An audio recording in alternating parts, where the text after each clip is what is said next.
Muy buenos días, vamos a comenzar el día de hoy en este primer foro virtual que tenemos con nuestro tema de formación inicial. ¿Estamos todos listos? Bien, comenzamos. Para empezar, vamos a presentar a nuestro primer ponente, que es Fernando Fuentes. Él es licenciado en Filosofía y Ciencias de la Educación y diplomado en Magisterio en Educación Primaria. En la actualidad se encuentra como jefe de Servicio de Apoyo Informático en el CINIE, Centro Nacional de Investigación de Innovación e Investigación Educativa del Ministerio de Educación, y es profesor del Departamento de Teoría y Didáctica Educativa de la Facultad de Formación del Profesorado de la Universidad Autónoma de Madrid. Después nos acompaña también de México Lisbeth Heras, de la Universidad Nacional Autónoma de México. Ella también está en la Dirección General de Cómputo y de Tecnologías de la Información y la Comunicación. Realizó estudios profesionales de biología en la UNAM, diplomado en multimedia en DGTIC, maestría en investigación de operaciones en DEFI UNAM y diplomado en desarrollo directivo de GP UNAM. Actualmente es la jefa del Departamento de Entornos Virtuales para la Educación, en donde coordina las actividades relacionadas para desarrollar prototipos y aplicaciones de realidad virtual, además de proporcionar asesorías sobre este tema a la comunidad universitaria, fomentando el uso de las tecnologías para fortalecer la docencia, la investigación y la difusión de la cultura. Es especialista en producción multimedia, con énfasis en creación de material educativo 3D, integrando producción de video y animación por computadora. Ha participado en diversos programas de divulgación de la visualización, coordinando planes de capacitación orientados a producción de material interactivo, planeación y desarrollo de herramientas de análisis y visualización para la comunicación de la ciencia, y en el desarrollo de proyectos de difusión enfocados al cómputo aplicado. También estará con ella Nora Elizabeth Tapia Ruiz, quien es licenciada en informática de la UNAM. Ha realizado 2 maestrías, una en Administración de Proyectos en la Fundación Rosenbluth y auditoría en el posgrado de la Facultad de Contaduría y Administración de la UNAM. En 1994 se integró como formalmente colaboración en la Dirección General de Estudios de Posgrado de la UNAM, y para junio de 1997 se integró a DGTIC en Dirección de Sistemas. También desde Chile nos acompaña Carlos Calvo, con formación en filosofía. Actualmente ejerce como profesor titular en la Universidad de La Serena, en Chile. Ha desempeñado la función de director de doctorado en educación, con mención en mediación pedagógica, miembro del Grupo de Estudios en Educación, FONDECID, y director del programa de intercambio de maestros PRIMA. También ha desarrollado investigaciones en el Centro Regional de Estudios y Desarrollo de la Educación de la Universidad de La Serena en CREDE-ULS. Y bueno, a todos ellos les damos la bienvenida y vamos a comenzar con Fernando desde España. Hola, buenas tardes. Encantado de estar aquí con la comunidad educativa de Iberoamérica, y quiero dar las gracias a la Fundación Telefónica por ofrecerme esta oportunidad de estar aquí con todos vosotros, intentando compartir una experiencia concreta que es el modelo de formación inicial, el modelo de formación del profesorado que tenemos aquí en España.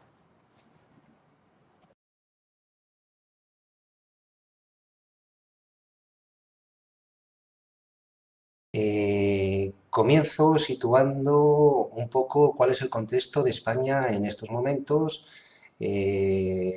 Nosotros nos encontramos ahora mismo bueno, pues en una situación, un contexto político que es el estar integrado dentro de la Unión Europea. Esto ha venido precedido a una unión económica previa. Ahora estamos en la unión política y lleva de la mano también, digamos, una unión social y cultural. Dentro de esa unión,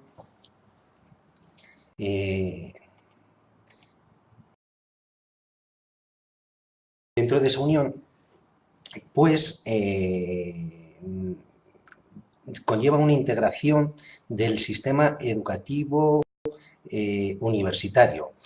Entonces, para eso, los dirigentes europeos hicieron la Declaración de Bolonia con la intención de crear un espacio europeo de enseñanza superior común, con la idea de que estuviera integrado todos los sistemas educativos universitarios de Europa, de tal forma que una titulación universitaria en España fuera totalmente válida y homologable en el resto de los países europeos firmantes de este Tratado de Bolonia.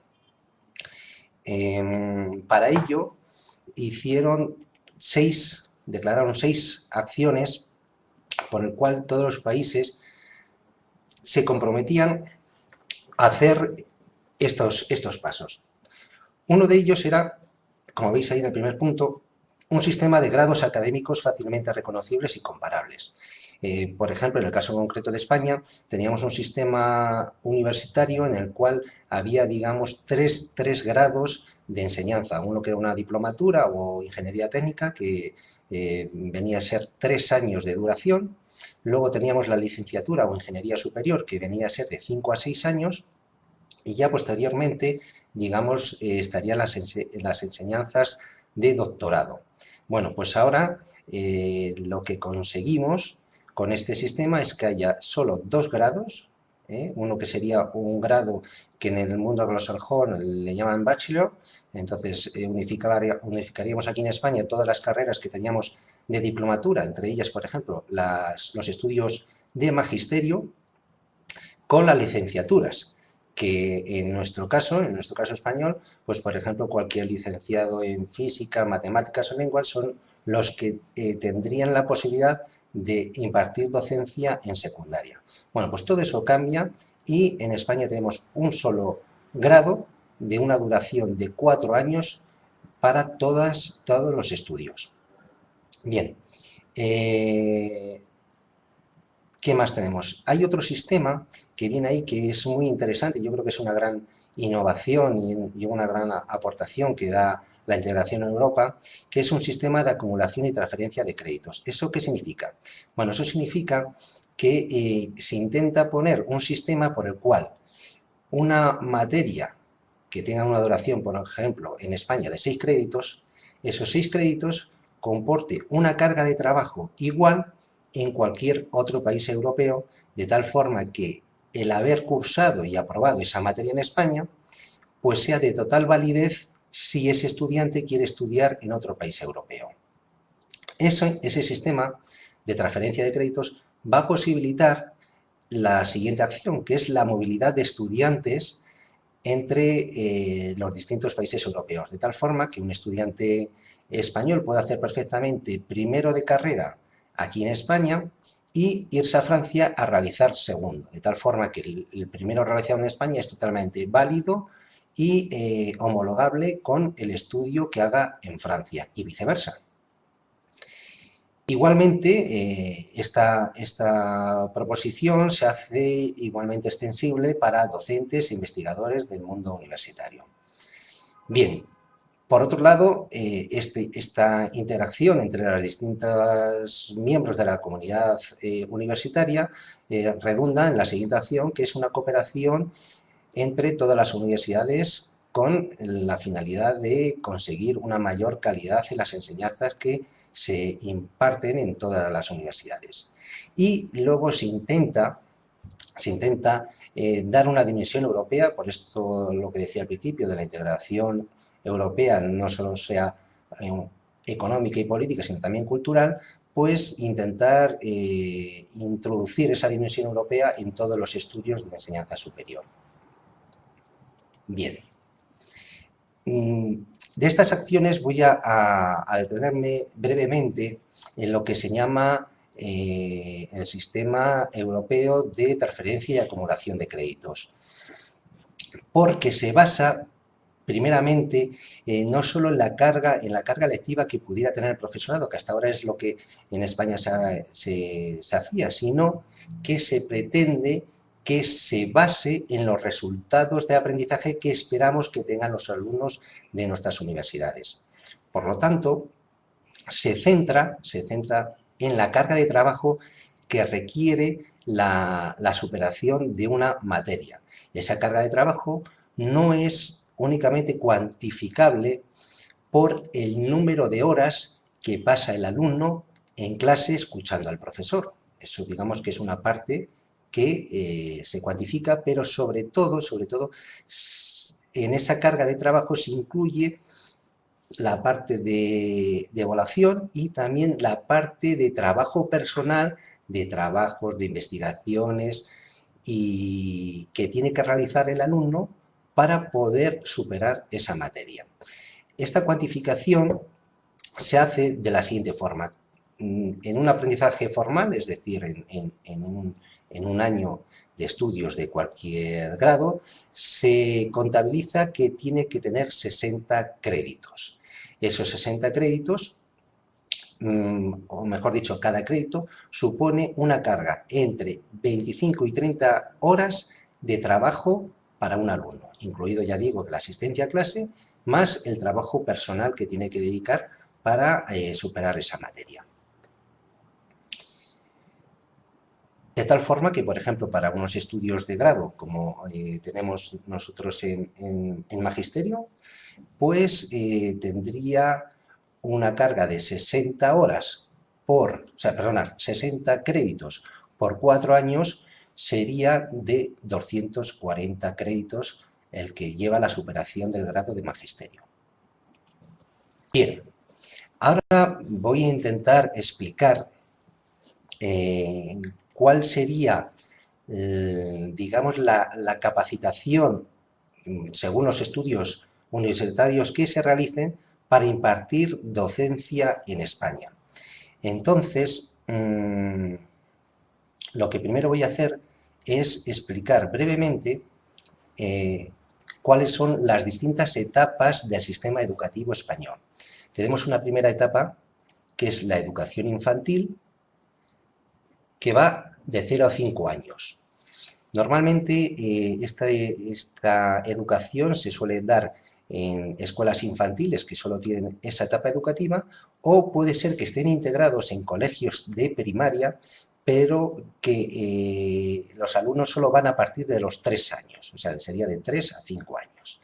Bien, tenemos otra etapa que es educación primaria, que sería de primero a sexto y que va de 6 a 12 años. Y por último, tendríamos la educación secundaria, que bueno, aquí en primero he puesto de 13 a 16 años, que sería la parte obligatoria, pero realmente la educación secundaria también está integrada por los ciclos formativos, que es la formación profesional, que puede durar de grado medio, que suelen ser de 1 año a 2 años, y luego de grado superior, que suelen ser en torno a 2 años. Y también habría que incluir dentro de esta educación superior, educación secundaria, habría que incluir el bachillerato, que son otros 2 años académicos. Bien, pues, en principio, para estar capacitado, es decir, para tener la titulación acorde para poder impartir la educación infantil, la etapa de 0 a 5 años, habría que estudiar un ciclo formativo de grado superior especial o de la especialidad de educación infantil, o bien un grado de magisterio en educación infantil. Para que se hagan ustedes una idea, el ciclo formativo requiere tener el bachillerato y después cursar estos 2 años de especialidad en educación infantil. Bien, el grado de magisterio hace falta cursar el bachillerato, aprobar la selectividad y, por otra parte, cursar el grado, que son 4 años, y con eso ya se tendría la capacitación para impartir en educación infantil. Bien, ahora vamos a pasar a la siguiente etapa educativa, que es educación primaria, y para la educación primaria haría falta la titulación de grado en magisterio en educación primaria, que, como he dicho antes, haría falta el bachillerato, un examen de ingreso a la universidad y estudiar 4 años el grado de magisterio, que luego habría otras especialidades dentro del grado de magisterio, que podría ser educación física, educación musical, audición del lenguaje o pedagogía terapéutica. Esa especialización viene con estos grados que estamos integrando desde Europa, desde Bolonia. Viene sobre todo una especialización en el último año que se llama mención. Entonces, la estructura del grado magisterio son 3 años comunes y luego un último año de especialización que lo llaman mención. Bien, ahora vamos a pasar a la tercera etapa educativa, que es la educación secundaria. Bien, para la educación secundaria ocurre un caso distinto para aquellos profesores o futuros profesores que quieren impartir esta docencia. Por un lado, tienen que tener un grado de la especialidad correspondiente. Por ejemplo, si quiere ser profesor de matemáticas, tendría que cursar el grado de matemáticas o un grado afín, como puede ser una ingeniería. Si quiere ser profesor de lengua, pues tendría que estudiar el grado de filología. Si quieres ser profesor de educación física, pues tendría que estudiar el grado correspondiente de educación física. Todos estos grados tienen una duración de 4 años, pero claro, en este grado tendría una formación exclusivamente de conocimientos de esa disciplina que está estudiando, pero no tiene una formación pedagógica ni psicológica de cómo impartir ese conocimiento.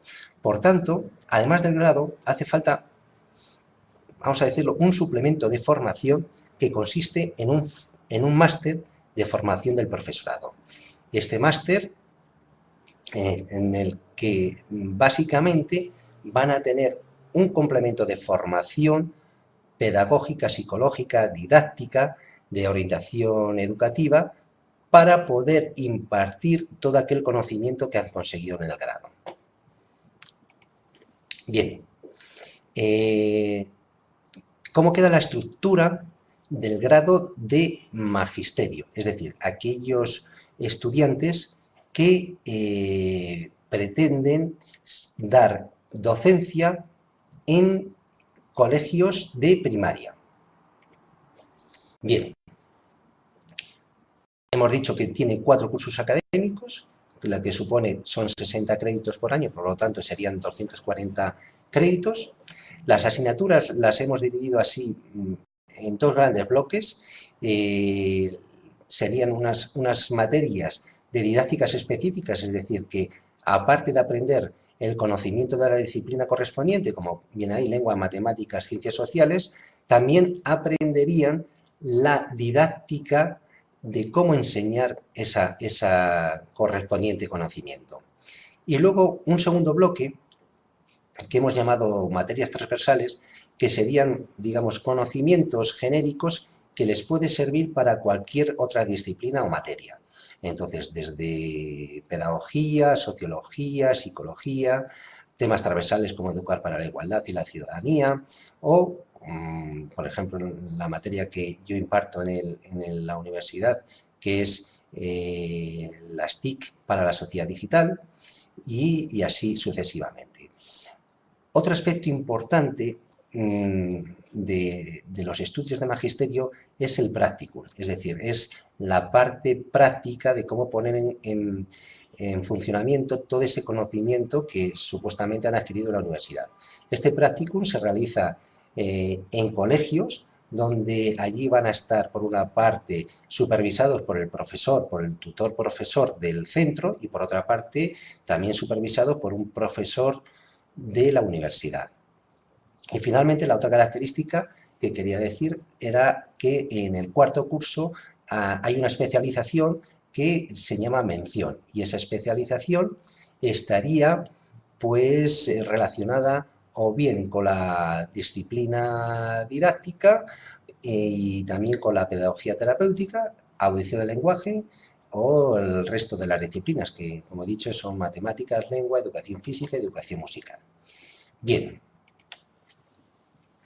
Por otro lado, este es el bloque que ya prácticamente he explicado, que sería la estructura de aquellos futuros profesores que quieren impartir en la etapa de secundaria. Entonces, aparte de su máster en su disciplina correspondiente, le hace falta tener este máster en formación del profesorado.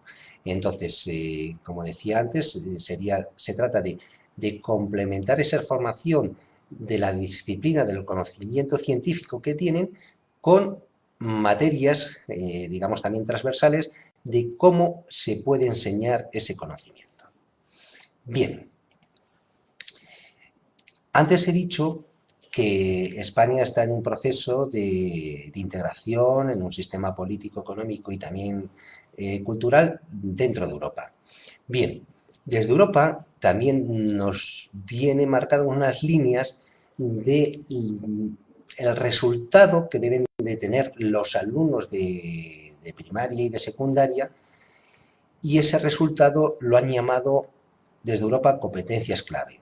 Este es un concepto que cuando desde aquí del Ministerio de Educación se ha traducido en ocasiones y ya se ha, digamos, difundido ya irreversiblemente por competencias básicas. Lo digo por si ustedes alguna vez escuchan competencias básicas, pues que sepan que es lo mismo que competencias clave, que ha sido, bueno, pues ya saben ustedes algunas dificultades que tenemos en las traducciones anglosajonas al castellano.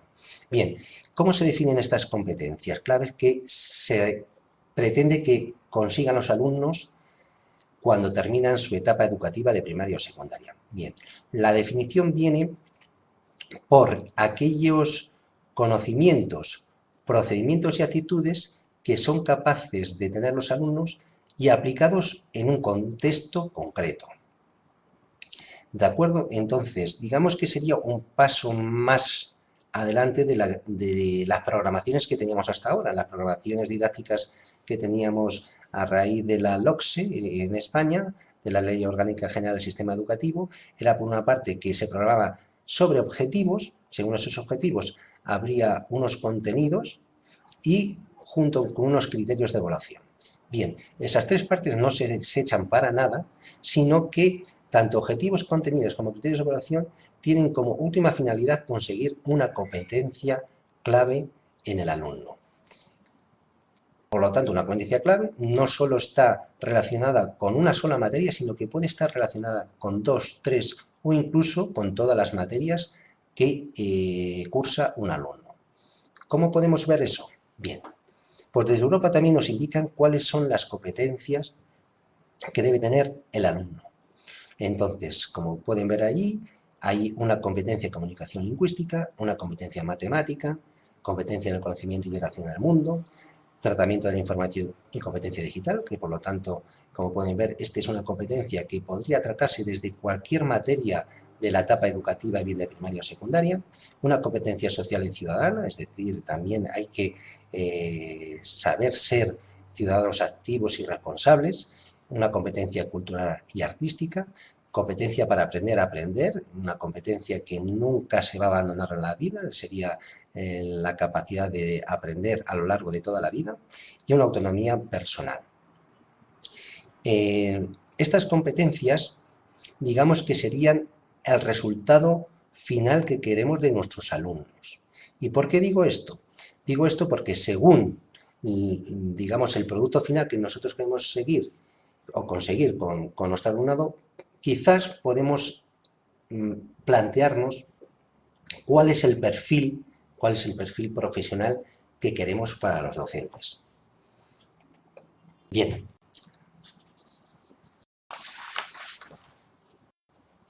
Me van a permitir, antes de pasar al perfil profesional del docente, y con eso ya terminaría, darles un ejemplo de la que es la competencia clave o competencia básica.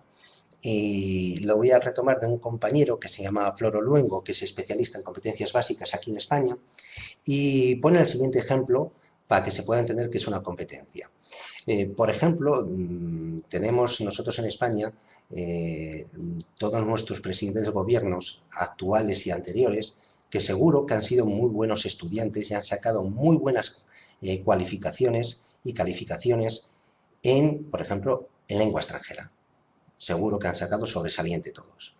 Pero, sin embargo, cuando han tenido que recibir a algún mandatario europeo o han tenido que viajar al extranjero y comunicarse, pues bien con un presidente de Estados Unidos o con un presidente del Reino Unido, han sido incapaces de comunicarse en lengua inglesa.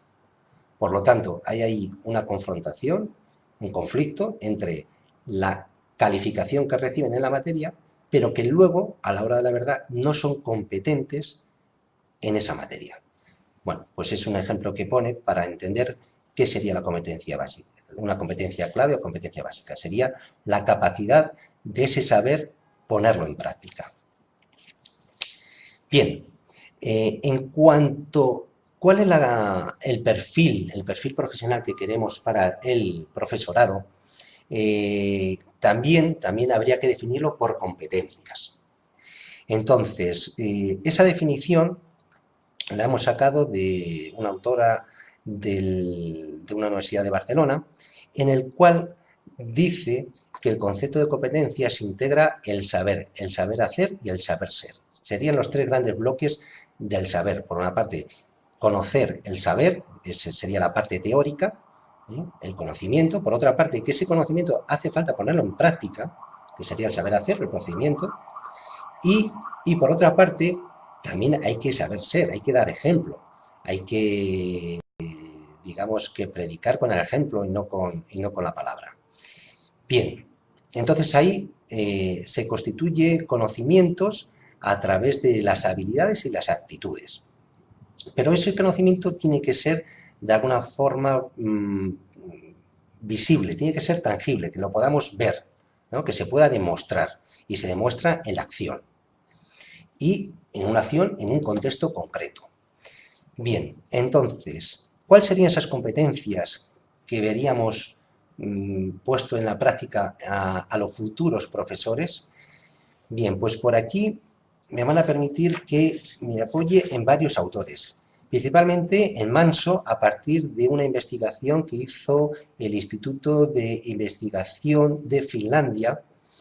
Y también aquí en España tenemos algo parecido con la NECA, que es una agencia nacional que se dedica a la evaluación de la calidad y la acreditación. Y también hay otro autor que se llama Perrenoud, que también define 10 competencias que tiene que tener el perfil docente.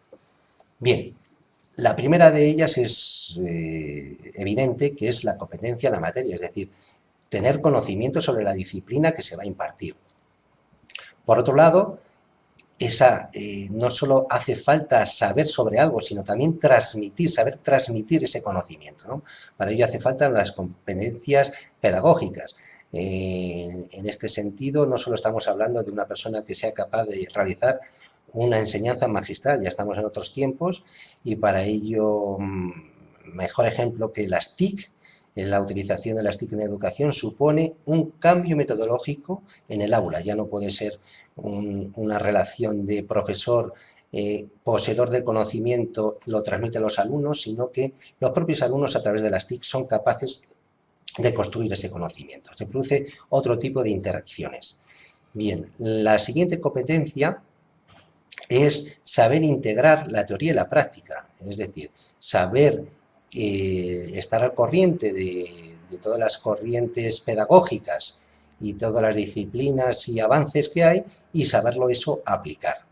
Por otro lado, el profesor no actúa solo, está en cooperación y en relación y en colaboración con toda la comunidad educativa, no solo digamos, de su ciclo o de su etapa, sino de todo el centro al que pertenece. Esa cooperación la tiene que saber transmitir con el ejemplo con sus alumnos. Los alumnos también tienen que trabajar de forma cooperativa. Bien, la garantía de calidad se establece a través siempre de fuentes externas. Aquí en Europa tenemos varios modelos. Está el modelo FQM con criterios objetivos con los que se puede valorar la calidad en educación, o también tenemos el modelo de la ISO 9000. Otro perfil que debe tener, otra competencia, es la movilidad. La movilidad en un sentido que sepa promover el intercambio de alumnos, de sus alumnos con otros centros, bien a nivel regional o nacional e incluso internacional, y eso mismo, que haya esa movilidad del profesorado con experiencias que se puede trabajar de forma cooperativa, y de hecho hay en Europa muchos programas que facilitan el intercambio de profesores centro a centro. Bien, otro de los rasgos que hemos estado viendo sobre la calidad, y el principal de ellos, es el liderazgo. El liderazgo se entiende no solo de una persona que sepa promover proyectos dentro de su grupo de alumnos, sino también dentro de su departamento o proyectos dentro del centro que promuevan el cambio. Y por último, otra competencia que debe tener es que tanto, digamos, el conocimiento de la disciplina como aquella parte pedagógica, tiene que estar el profesor permanentemente formándose y actualizándose para estar acorde a los tiempos que está enseñando. Y con esto, pues, termino mi ponencia haciendo hincapié en dos cosas.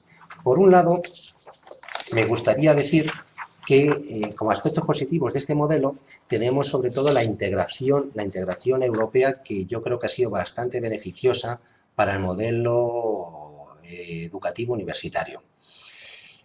Dentro de esta integración tenemos un gran reto, que es integrar esas competencias básicas a nuestro sistema educativo. Es decir, es un conocimiento, una capacidad que tienen que tener todos los profesores de cómo programar tanto objetivos, contenidos y criterios de evaluación para conseguir que los alumnos sean competentes en alguna de las 8 disciplinas que hemos dicho antes. Y por último, hay otro gran reto y eso hay un debate en España, que es sobre la formación del profesorado. Aquí tenemos un modelo de formación para los médicos que, aparte de la formación que reciben en la universidad, luego, digamos, hay un periodo intermedio de especialización en los hospitales, donde están aprendiendo, supervisado por profesores médicos, en la práctica de la medicina. Bien, por ese modelo muchas veces se ha puesto como ejemplo para poder hacer algo con respecto a los docentes. Tener una mayor implicación práctica en los centros, como profesores que estén supervisados por otro profesor con mayor experiencia y que le pueda introducir en la práctica educativa con mayores garantías y no solo pasar, digamos, de la universidad directamente a los retos que supone el aula. Bueno, pues con lo que he dicho termina mi intervención y gracias por su atención y espero que haya sido de su agrado. Muy bien, pues damos gracias a Fernando Fuentes por esta interesante reflexión acerca del perfil competencial del docente en España. Nos ha presentado un panorama muy, muy completo y hay algunas preguntas que al final plantearemos. Ahora vamos a dar paso a la presentación de Lisbeth Heras Lara de la UNAM, quien a partir de su experiencia nos plantea el modelo a nivel medio superior en la UNAM.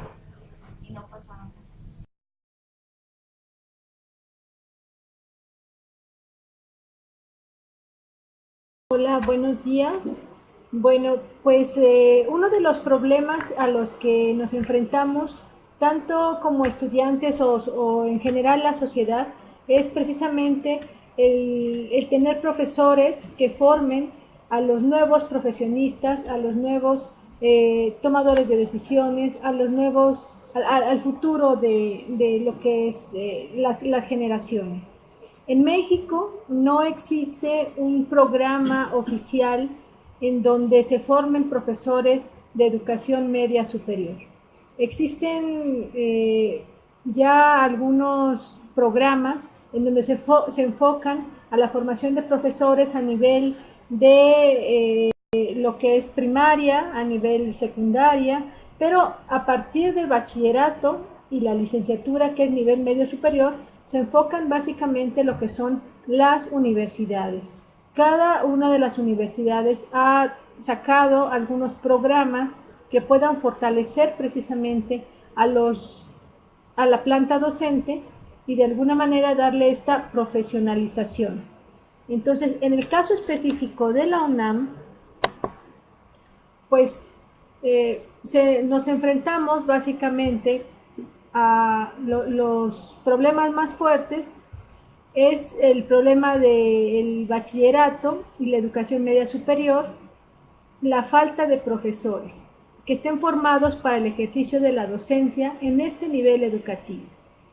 Los profesores a este nivel de educación media superior van a desarrollar la práctica docente sin contar con la formación adecuada en lo educativo y lo disciplinario.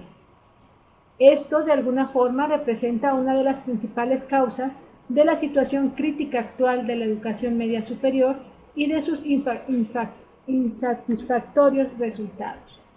De tal forma que si una persona es egresado de licenciatura, tiene conocimientos en un área específica, puede conseguir un puesto, una vacante como profesor a nivel bachillerato o a nivel licenciatura, sin necesariamente tener la experiencia docente, ya que la experiencia docente la va a estar proporcionando el ejercicio profesional, los cursos de actualización, ya sea por interés curricular o por programas de capacitación intensivos, aunque también el tiempo frente al grupo sobrepasa el tiempo dedicado a los cursos de actualización.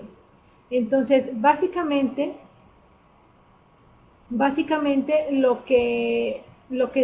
a lo que se enfrenta un profesor egresado de una licenciatura, por decir, de física, de química, de biología, es tener que enseñar a sus alumnos estos conceptos de ciencias sin la parte de la formación docente, de tal forma que los resultados se ven reflejados en los alumnos al tener un bajo aprovechamiento y una eficiencia terminal muy baja.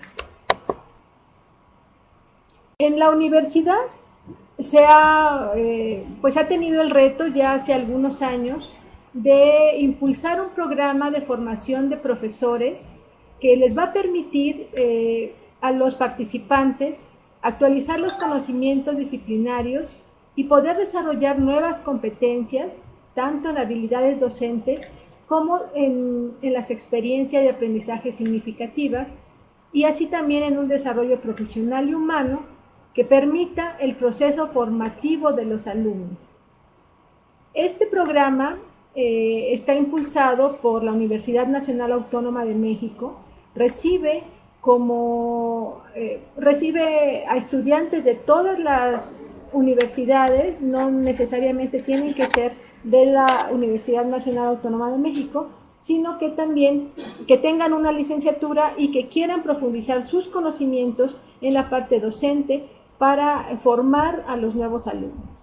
Entonces, el programa de maestría en docencia para la educación media superior, en sus abreviaturas es MADEMS, tiene fundamentos de carácter social y carácter académico. Uno de los principales fundamentos consiste en preparar bien a los jóvenes, las generaciones que vienen empujando, las cuales van a ingresar al campo de trabajo o proseguir los estudios cursando alguna licenciatura. Entonces, en México, gran cantidad de los estudiantes se quedan precisamente a este nivel, lo que es el nivel bachillerato, pasando la secundaria y antes de la licenciatura. Y precisamente con estos conocimientos son con los que se tienen que enfrentar al ambiente laboral. Entonces, formar bien a estos jóvenes es uno de los retos de la maestría. Otra razón del por qué surge la maestría es de carácter prospectivo, ya que ha crecido mucho la demanda y se espera en las siguientes décadas una demanda mayor dentro de lo que es la educación media superior. Y por último, la tercera problemática específica radica en los bajos porcentajes en los niveles de aprobación y eficiencia terminal de los alumnos cuando egresan dentro de lo que es tanto bachillerato como licenciatura. Entonces, realmente uno de los objetivos es preparar bien a los profesores para que los profesores puedan transmitir el conocimiento, el tener el conocimiento en la materia que se está enseñando no es suficiente para poder crear y satisfacer las necesidades del alumno. Se tiene que tener también una formación en la parte pedagógica, en la parte disciplinaria, en la parte filosófica, y es precisamente lo que proporciona esta maestría para que a su vez pues, sea reforzada la planta docente a este nivel. Entonces, esta maestría tiene como objetivo formar sólida y rigurosamente, con un carácter innovador, multidisciplinario y flexible, profesionales de la educación a nivel maestría para un ejercicio docente adecuado a las necesidades de la educación media superior. De tal forma que a través de una serie de cursos, que son aproximadamente 2 años, el egresado va a poder ejercer la docencia de manera ética, crítica y responsable para formar íntegramente al ser humano que pretende la educación media superior, asumiendo los conocimientos y valores sociales de la educación. En particular, se va a comprometer con aquellos que le dan el carácter formativo para preparar a sus alumnos hacia los estudios profesionales y poder desarrollarse en la vida. Los campos del conocimiento en el que ahorita se están dando es una maestría que se especializa por campos del conocimiento. Se está enfocando básicamente en lo que es biología, física, matemáticas, química, las ciencias sociales, español, filosofía e historia. Estas materias tienen una tradición de baja eficiencia terminal y de alto índice de reprobación. Es por eso que se están especializando en estas áreas, sin dejar a un lado pues, que se van a seguir ampliando estos campos del conocimiento. Esta es la página del posgrado. El posgrado recibe alumnos incluso también de intercambio para poder hacer esta especialización en la formación profesional.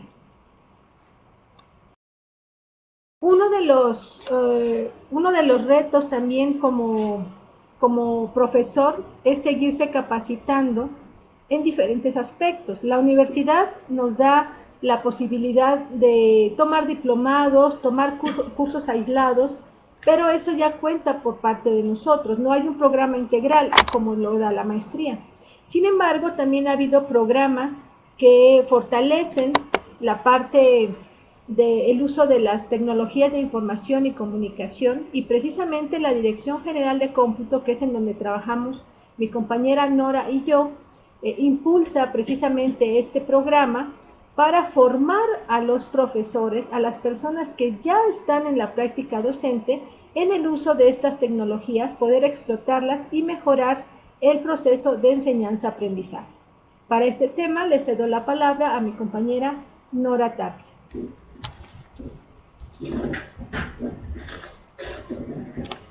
Hola, ¿qué tal? Buenas tardes, buenos días, buenas tardes. Mi nombre es Nora Tapia y les hablaré un poco de cómo fue creándose este programa y finalmente los servicios y cómo se ha ido estructurando este programa en el trabajo con los profesores, cómo los hemos ido capacitando o formando y finalmente cómo hemos ido trabajando con los becarios, que es otro programa alterno que tenemos para su apoyo. Este programa se inició en el 2008 con la misión de incrementar los conocimientos y habilidades de los estudiantes. Principalmente ese era como el objetivo, llegar a los estudiantes y profesores universitarios, a través de los profesores universitarios, para utilizar en forma eficiente, ética y segura las tecnologías de información y comunicación en su desarrollo académico y profesional.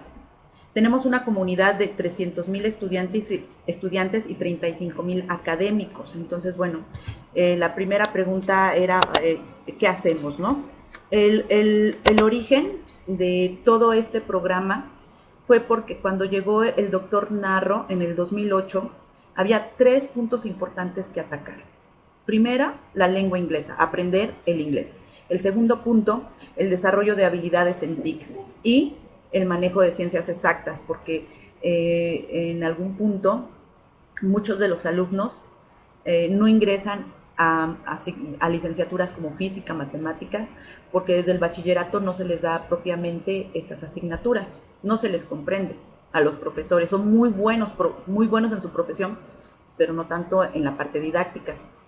Y esto se basa en el plan de desarrollo de la UNAM 2011-2014, en donde hay 2 líneas rectoras que debemos de cumplir. La primera, en donde dice que a los alumnos y a los profesores les dotemos del conocimiento para que puedan hacer el uso de la tecnología.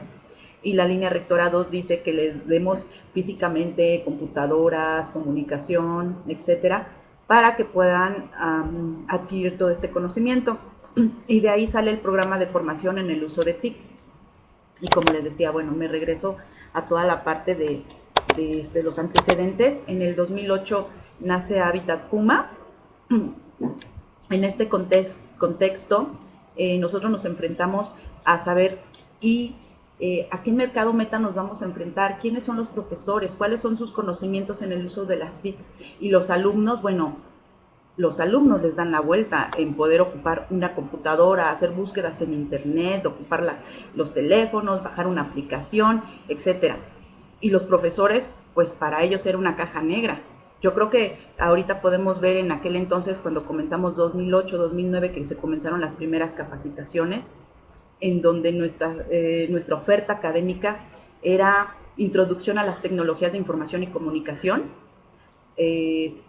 para ir avanzando en decirle a los profesores cómo podían prender una computadora, cómo se podían meter a internet, cómo podrían ocupar un procesador de textos, etcétera. Ahora que ya podemos dar talleres en donde nosotros les estamos diciendo cómo ocupar apps en su teléfono, en su tableta, etcétera, ¿no? Bueno, ha ido cambiando toda esa parte, pero nos enfrentamos también a que los alumnos son muy buenos buscando en internet, pero no buscando contenidos académicos, no haciendo aportaciones hacia la escuela. Entonces también fue uno de los grandes retos, conocer cómo se encontraba nuestra comunidad, qué sabían hacer, qué no sabían hacer, alumnos, profesores, y empezar a plantear esta nueva forma de capacitación. Y bueno, ya para el 2012 pues ya llevamos casi 4 años.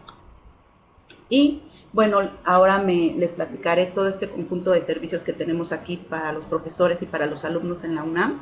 Tenemos un primer servicio que es tu aula virtual, en donde los profesores pueden apoyarse de esta plataforma educativa para subir su información, videos y dar su sesión en presencial o en línea. Ellos solamente tienen que hacer una solicitud y bueno, se les da esta aula virtual. Otro de los servicios es que tenemos la parte de los diplomados y los talleres, y más adelante les platicaré qué es lo que hacemos para poder generar estos diplomados y talleres. En la parte del ticómetro, en donde a los alumnos se les invita a que midan sus habilidades básicas en el uso de TIC. Y también tenemos, en el caso de algunos profesores y alumnos, porque aunque aquí dice, por acá dice que es para personal académico, también tenemos este programa de inducción en el uso de las TIC para personal académico y para alumnos.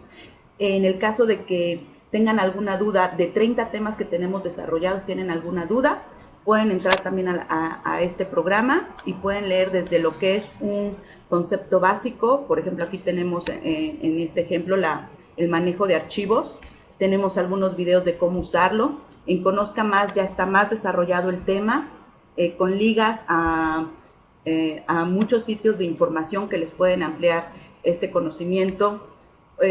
Un conjunto de actividades en donde ellos pueden decir, pues creo que ya entendí lo que me quisieron decir, voy a hacer una actividad, les ponemos a hacer, bajar archivos, etcétera, unas actividades que ellos puedan decir, entonces ya entendí el concepto, el tema.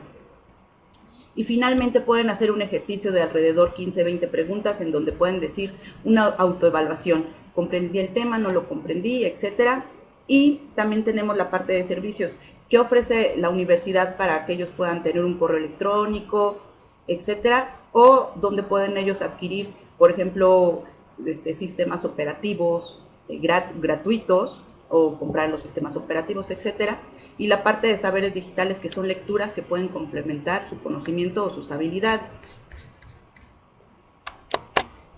Y bueno, también Hábitat Puma, como se llama este programa de manera muy general, porque la idea era hacer un hábitat tecnológico, de tecnología. Se encuentra, aquí tengo la página, es www.habitat.unam.mx, es por donde nosotros hacemos la oferta de capacitación o de formación, y también lo hacemos a través de las redes sociales, en donde podemos decir cuándo van a empezar nuestros talleres, nuestros diplomados, y también enviar información sobre qué son las tecnologías, qué tecnologías recomendamos para colocarlas en los teléfonos celulares, en los móviles o en las tabletas, etc. Bueno, ahora pasaré a comentarles la parte de la estructura interna.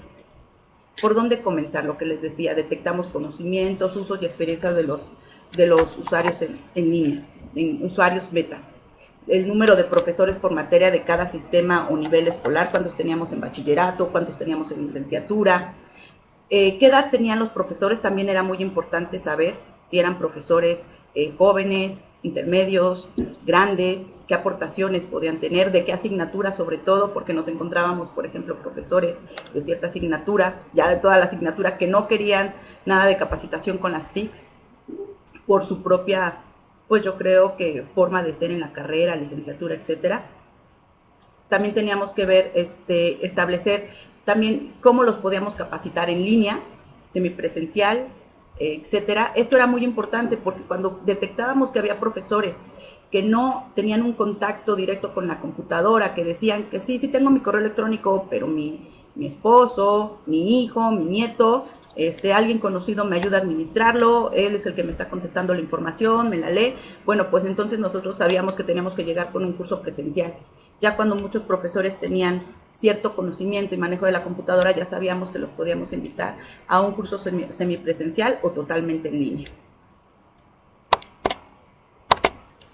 Y bueno, posteriormente, lo que nosotros hicimos es, dentro de la estructura interna, ¿qué hicimos? Diseñar los eventos académicos, saber qué les íbamos a enseñar a cada uno. Seleccionábamos los temas o los temas de TIC a impartir, porque ya sabíamos a qué comunidad o a qué personas o a qué profesores iba a llegar esta información. Definíamos los objetivos de aprendizaje y el alcance de cada tema, y desarrollábamos los puntos a integrar en cada tema, desarrollábamos el contenido de cada tema, y esto es bien importante porque muchas veces en internet ya está todo. Lo único que necesitábamos es encontrar esa búsqueda de infografías, de lecturas, de videos, de podcast, para poder integrar la información, o creamos los contenidos que nos hicieran falta. Por otra parte, también esto es bien importante porque se crean los mecanismos de evaluación para el alumno, el asesor y el contenido. Esto es muy importante para darnos cuenta cómo nosotros al alumno, la información que les estamos dando, realmente el alumno la está reflejando, le está aplicando a través de una práctica final. El asesor, que es evaluado directamente por compañeros de este programa de formación, y directamente por el alumno, y finalmente si el contenido le fue de utilidad o no al alumno, ¿no? Que son cuestionarios de opinión finales. También nosotros hablamos, que es muy importante, y creo que es como esta parte de tener mucho cuidado en la selección de los asesores. Dentro de los prerequisitos, una de las cosas es saber que cuentan con nivel licenciatura con título. ¿Por qué? Bueno, porque va a estar capacitando a profesores de bachillerato y licenciatura que ya tienen un título. Otra cosa es la pasión por la docencia, que les guste enseñar, que tengan esa habilidad. Un excelente manejo de la comunicación escrita, porque muchos de nuestros talleres es a través de estarles dando realimentación a través de foros por la plataforma o correo electrónico. Entonces era muy importante que tuvieran mucho cuidado con la escritura, porque estárselo mandando a profesores que a sus alumnos les están exigiendo una buena redacción, claridad en las ideas, pues también era muy importante para nosotros que por ese medio también se pusieran a expresar.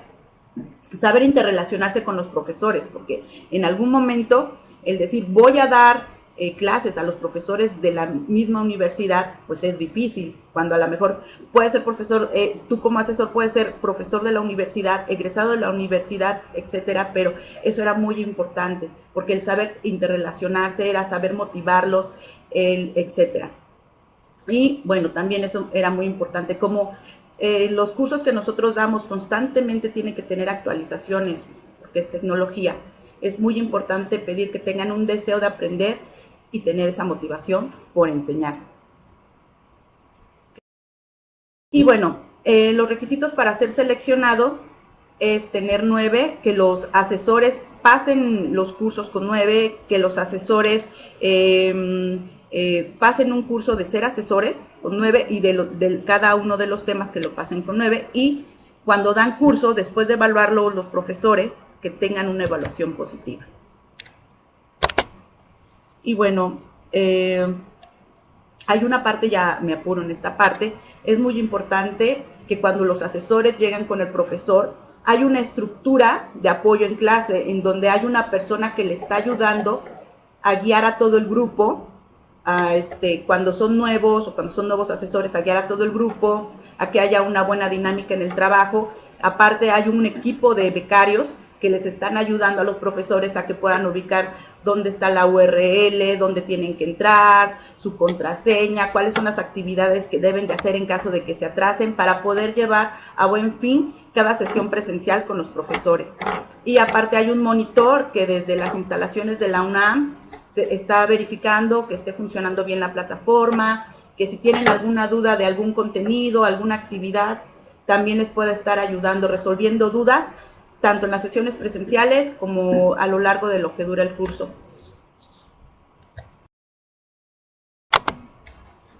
Y bueno, como les había dicho, el apoyo a los becarios es muy importante, porque los becarios, después de que toman estas clases presenciales, pueden seguir yendo a los planteles donde se encuentran los profesores para que los profesores concluyan con su práctica, esto es decir, que terminen bien su taller, su diplomado, o los mismos profesores pueden pedir ayuda de los becarios para hacer ya actividades fuera de los talleres, de tal manera que estas actividades las puedan ir a replicar con los alumnos, y los alumnos puedan obtener este conocimiento en el uso de las TICs. Finalmente, bueno, la idea es capacitar bien a los profesores en el uso de las TICs, para cuando ellos llegan enfrente de los alumnos, sepan qué les piden, con todo el liderazgo, con toda la seguridad, y que los alumnos no les den la vuelta, y pues de esta manera se oye raro, pero obliguen a los alumnos a hacer un uso eficiente de las TICs hacia la parte académica.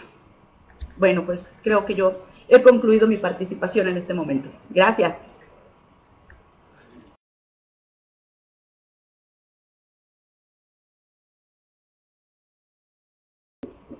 Damos las gracias a México, y vamos ahora con Carlos Calvo desde Chile, que nos va a presentar el modelo Formación Inicial Docente. Adelante. Buenas tardes, un saludo para todos y todas. Es complejo hablar sobre la formación docente.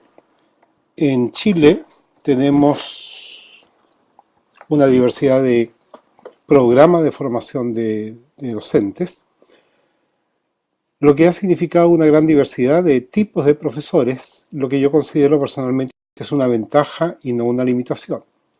Sin embargo, la escuela, los resultados de los escolares están en crisis y los niños y niñas no están aprendiendo. Algo no está funcionando.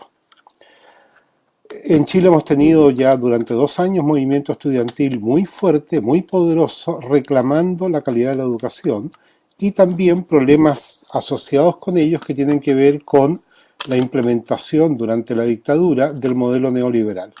En Chile predomina la política de mercado en la educación, y eso permea todo el proceso. No hablar de eso en el proceso de formación de profesores es hablar desde el aire y cometer errores bastante profundos. Históricamente la imagen del profesor se ha ido deteriorando profundamente, y hoy día el profesor no es un personaje en la sociedad, tiene una baja autoestima, cualquier persona lo maltrata de cualquier manera, igualmente sus alumnos, y todo se le echa la culpa al profesor. Y el profesor, lamentablemente, le echa la culpa al alumno. Los medios de comunicación, que tienen una influencia social, educativa impresionante, han hecho oídos sordos a todo esto, y cada día tenemos una televisión que enajena mucho más a las personas. Todo este contexto, dicho de una manera tan breve y tan rápida, nos señala una desesperación de parte de las personas que toman decisión y están mirando en cualquier dirección a ver cómo pueden arreglar esta situación. La mirada ha recaído en la OECD, que está imponiendo criterios muy normativos al sistema educacional chileno, estableciendo estándares que me parece que como estándares no están mal, no son como tal discutibles, pero sí enormemente descontextualizados, y también la aplicación de pruebas internacionales y nacionales, las que en sí, repito, no están mal, pero sí están generando una presión indebida en la mayor parte de los profesores. En atención a aquello, yo les planteo a ustedes que la educación, lo que normalmente se entiende por educación, ha sufrido un proceso de confusión, y hoy día hablamos de lo que pasa en la escuela como si fuera lo mismo de los procesos educativos. Y ciertamente son dos procesos distintos. Una cosa es educar y otra cosa es escolarizar. Digámoslo de otra manera.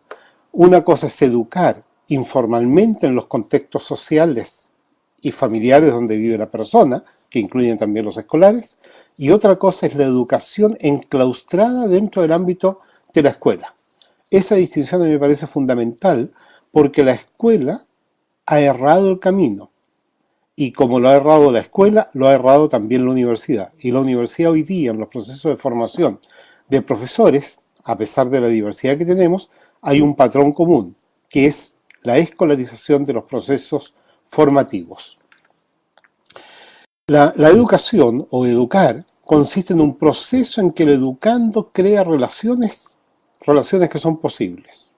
En cambio, en el ámbito de la escolarización, vale decir, la educación metida dentro de la escuela, lo que tenemos es la insistencia perniciosa de que la persona repita relaciones preestablecidas, dichas ya por las ciencias, por los artistas y por lo demás. En el primer caso tenemos una persona que puede crear y que puede innovar. En el segundo caso nos vamos a quedar con personas que en el mejor de los casos repiten bien, normalmente repiten mal. En este sentido, el proceso de formación inicial docente, ¿no es verdad?, ya comete un error cuando empezamos a hablar de aquello, porque se supondría que la persona no tiene nada previo.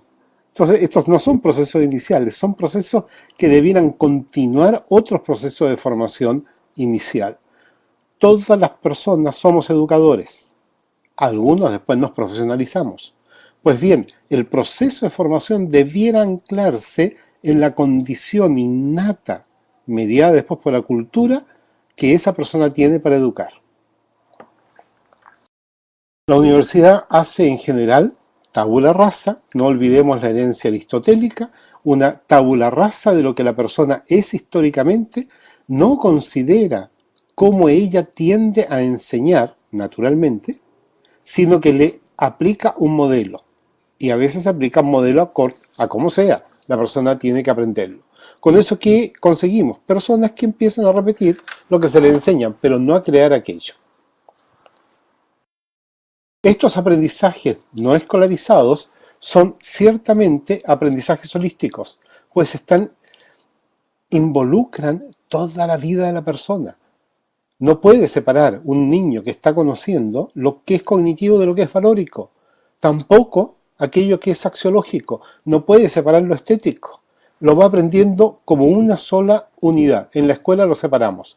Y ahí tenemos un problema que después no logramos superar. En este sentido, en el mundo universitario, y así como en el mundo escolar, existen una cantidad que yo le he llamado trampas epistemológicas, que se insertan en el paradigma como entendemos nosotros lo que es enseñar y educar. Hay un temor, aquí lo escribo visceral, ¿no es verdad?, a la complejidad de los contenidos, ¿no? Entonces muchos profesores dicen, no, mira, hazlo de esta manera, esto es lo más sencillito, apréndete esto nomás y con eso es suficiente. No, la complejidad abarca todos los procesos de la vida, por lo tanto, al educando, independiente de la edad, y con mayor razón al que va a ser futuro profesor, hay que meterle la complejidad a lo que va a enseñar, si no, ¿cómo más tarde podrá enseñarlo si no se ha metido en ella? Segundo, hay un temor visceral a la equivocación. Al alumno que se le equivoca se le castiga. Es distinto al alumno que está mintiendo, pero se confunde mentira con equivocación. Al alumno hay que permitirle equivocarse. Más aún, la universidad es el lugar donde el alumno tiene la posibilidad de equivocarse. A eso va la universidad, a equivocarse, no a repetir verdades, por muy verdaderas que sean. También se le teme a la improvisación que no es planificada. En este sentido, realmente el educador, como un artista, tiene que ser capaz de improvisar. Planifica previo a la clase, pero en la clase él tiene que improvisar. La improvisación, la equivocación y la complejidad entonces sufren el ostracismo social, en donde se refugia entonces este modelo educativo escolarizado. En el asignaturismo, entonces la persona estudia, ¿no es cierto?, disecciona la naturaleza en algo que le llama física, en algo que le llama biología, y cree que entre las dos no hay relación. Y de hecho se le enseñan en general como si no tuvieran relación. Hay también una parcelación del saber. Pedacitos así, nunca están conectados uno con el otro. Y después se le pide que conecten. Aquí decimos, eso es pedirle peras al olmo. Y por eso muchos estudiantes fracasan. Cuando fracasan en los estudios formales, pero no fracasan en los estudios que hacen informales. Se enseñan certezas objetivas. Claro que es verdad que hay hechos que ha descubierto la ciencia. Pues bien, el educando tiene que aprenderlo, tiene que descubrirlo él. Él tiene que hacer el descubrimiento. Más vale que se demore, que sea lento, porque si integra bien, más tarde va a pegar un salto cualitativo. Se pasan materias, se pasan contenidos, y hoy día son tantos los contenidos curriculares que en la universidad el alumno no alcanza a aprenderlos todos, tampoco alcanza a enseñarlo después en la escuela, y nos estamos quedando siempre a mitad de camino. Algunos progresan, pero ¿cuánto? ¿El 10%? Nunca más del 20% de todos los escolares.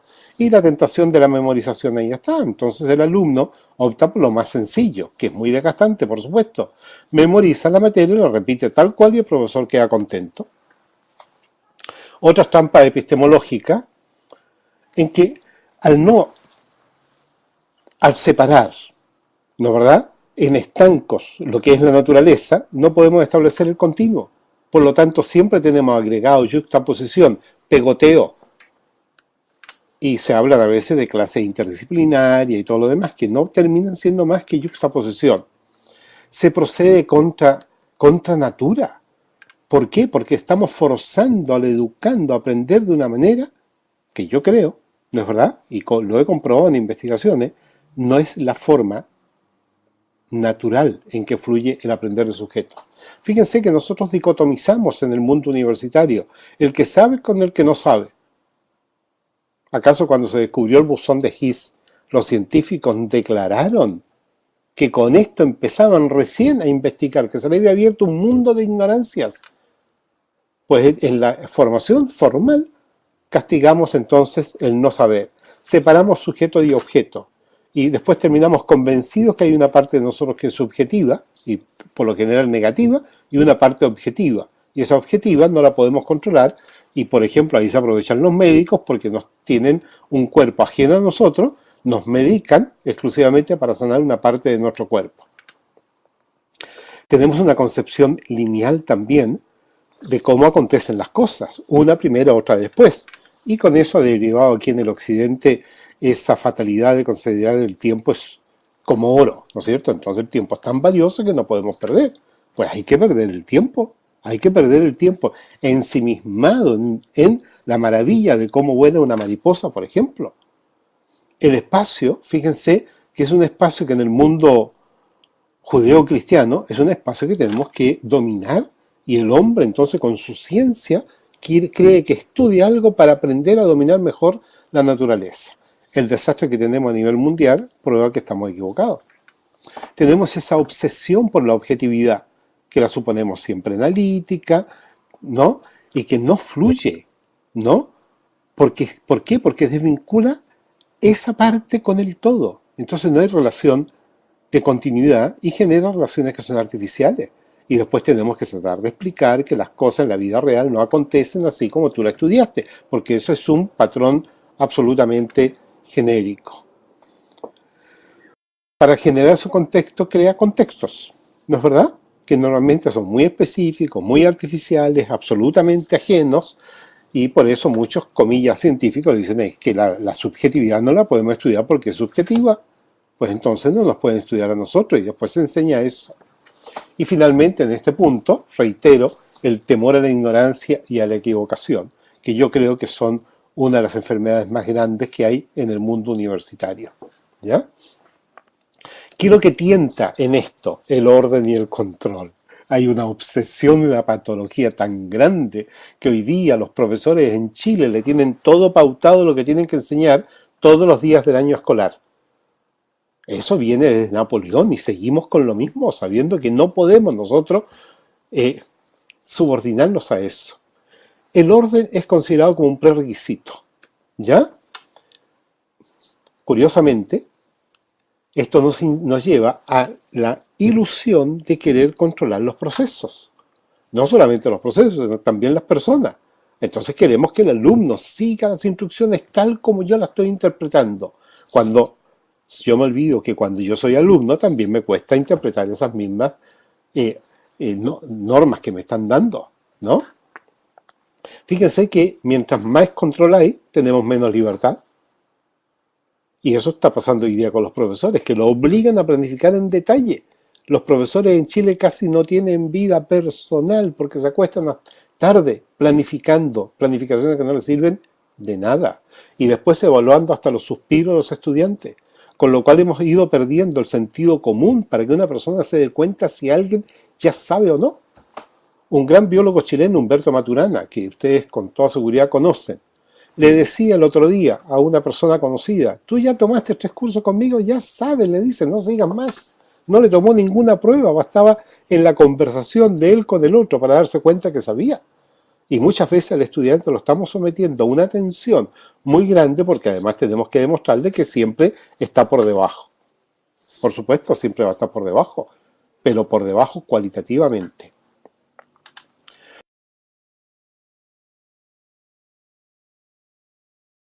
Siempre vamos entonces dependiendo a criterios muy escépticos, muy rigurosos, ¿no es verdad?, en que nos están diciendo qué es lo que tenemos que hacer. Y así la escuela, la universidad ha terminado siendo un territorio del deber ser, todo está normado.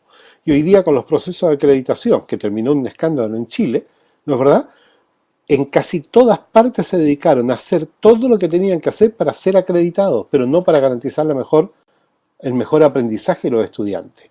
Entonces todo está muy bonito, todo está muy ordenado, pero lo que está pasando en el aula es algo muy distinto. ¿Qué aprende uno? ¿A disimular o a simular? ¿No es verdad? En un caso yo disimulo que no tengo lo que tengo y en el otro aparento tener lo que no tengo. ¿Ya? El orden siempre es a posteriori y el orden es una abstracción.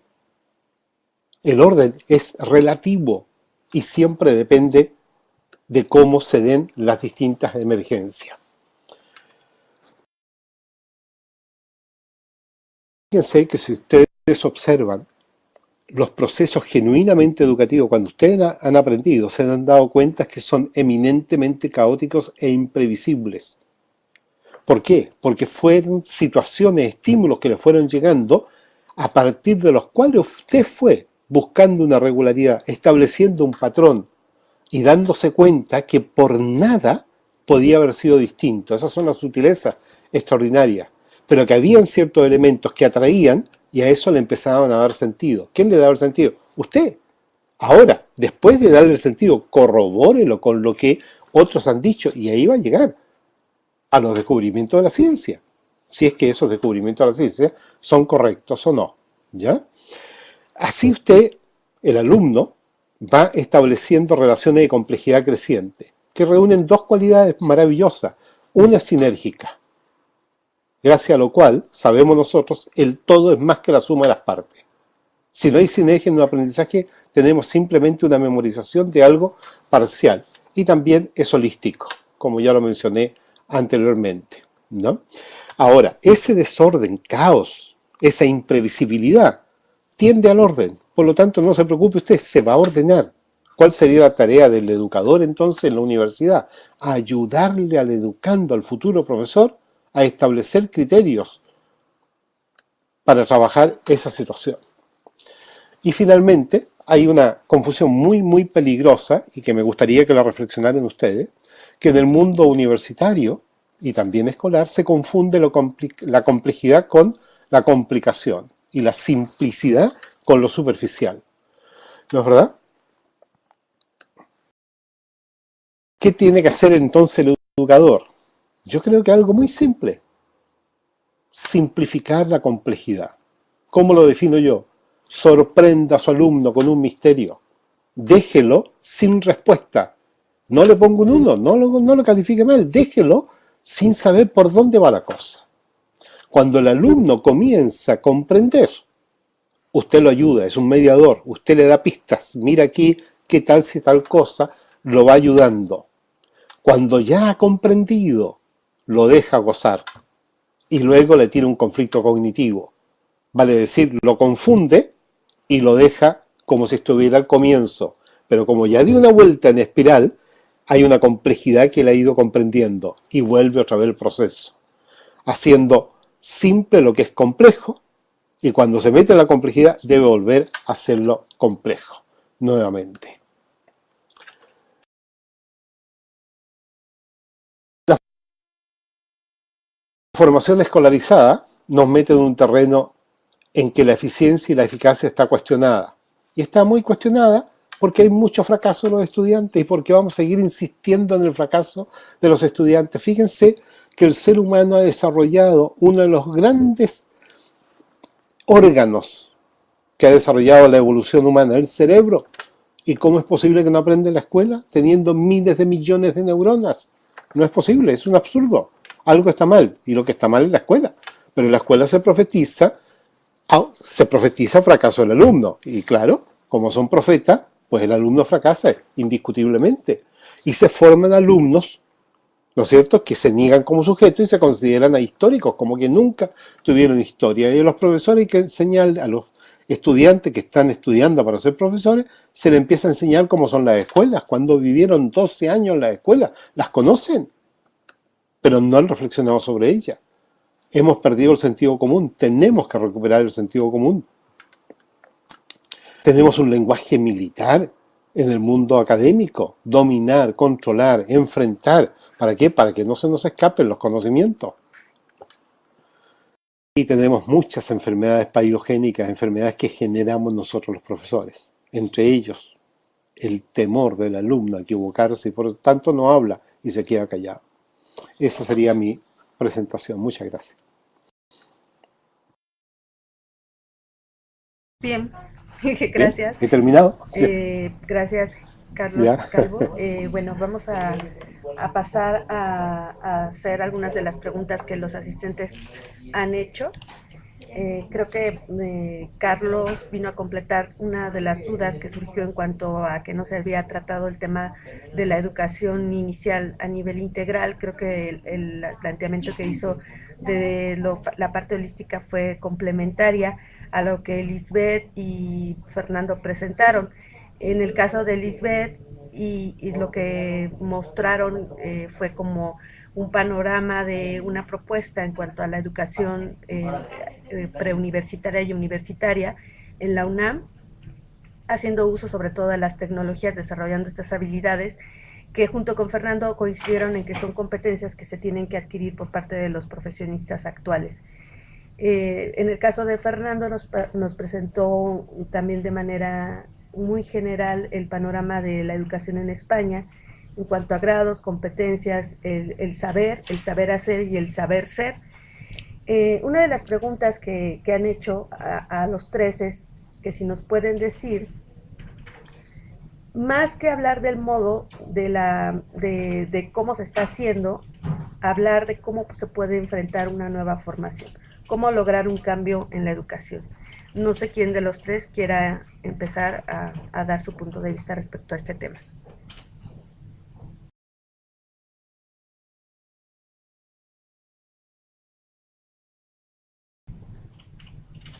Perdón, me distraje con la pregunta, estaba leyendo las notas, ¿no? Y me distraje con la pregunta, ¿cuál es? Es hablar más del modo de enfrentar la nueva formación, cómo lograr un cambio en lo que se viene haciendo.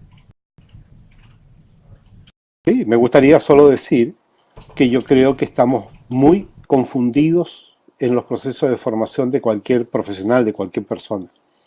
Seguimos con un modelo muy equivocado. La escuela se creó para que el alumno repitiera. Miramos los procesos educativos como si fueran los procesos de la escuela, en el alumno sentadito, uno detrás de otro, repitiendo, etcétera. No hemos estudiado sistemáticamente los procesos etnoeducativos, vale decir, los procesos por los cuales se educaron los pueblos indígenas en todo el mundo y que conservaron y crearon tradiciones maravillosas. Eso no sabemos cómo se educaron. Decimos, bueno, sí se educaron, de alguna manera, fue informal, pero no sabemos cómo lograron que crearan esas culturas maravillosas, ¿no es verdad? En síntesis, yo creo que debemos reencantar al estudiante con el aprendizaje. El aprendizaje es maravilloso, pero para ello tenemos que dejar al estudiante curioso frente a algo que él no entiende, pero curioso vitalmente, es él asombrado ante un misterio y que no sabe qué decir, y que se queda callado y que se queda ensimismado porque anda buscando por dónde encontrarle. Es tarea del educador, evidentemente, graduar el tipo de pregunta para no dejarlo aplastado. Hay muchos profesores, especialmente universitarios, que se creen yo no sé qué, porque ellos enseñan para que los otros no entiendan y se vanaglorian de reprobar alumnos. Entonces uno dice, estamos mal. Eso tenemos que terminar y volver al sentido común dentro de la escuela. ¿No es verdad? Si alguien no ha entendido, pues no puede seguir avanzando mientras no haya comprendido. Fíjense que en mi experiencia de investigador, cuando un profesor no sabe explicar algo y el alumno no le entendió algo, le dice, profesor, ¿me lo explica de nuevo? No puede explicarlo de 3 maneras distintas, porque vuelve otra vez a la primera con la cual el alumno no aprendió. O sea, estamos realmente en un zapato chino y debemos salir de ese esquema. Por eso mi crítica es paradigmática a la formación del profesor. No es coyuntural y no se resuelve con la reforma que estamos teniendo ahora. Muy en relación con el tema del rol del profesor, el cambio que se tiene que dar en cuanto a dejar de ser el que tiene la máxima autoridad, sino tener como crear estas pistas o ser mediador, como lo mencionó Carlos en su propuesta. Ahora bien, otra pregunta que nos hacen es cómo terminar esta brecha entre la formación técnica y la práctica profesional. Esto lo formuló Marigel Madrid. Lisbeth, si gustas contestar, ¿cómo terminar esta brecha entre la formación teórica y lo que es realmente la práctica?